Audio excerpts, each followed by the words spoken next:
ಗಂಡನ ಬಂದ ಗಂಡ ಬೇರುಣ್ಣ ಭೈರವ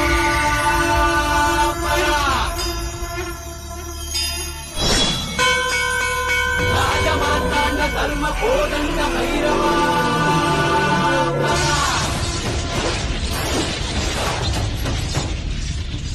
ಕೋಡು ಕಲ್ಲ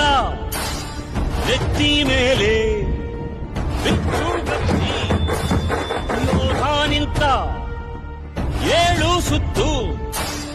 ಕೋಟೆ ಮೇಲೆ ಸಿಂಹದಂತೆ ಕಾದು ಕುಂತ ವಿಷ್ಣು ಶೈವ ಪಂಥವೆಲ್ಲ ಒಂದೇ ಎಂದ ದಾನ ಧರ್ಮ ಒಂದೇ ನನ್ನ ಜೀವವೆಂದ ಕುಲಮತಗಳನ್ನು ಸಮಯಂದವನು ನೆಲ ಜಲಗಳನ್ನು ಮುಸಿರೆಂದವನು ಹೊಸ ಚರಿತೆಯ ಬರೆದನು ಕೆಂಪೇಗೌಡ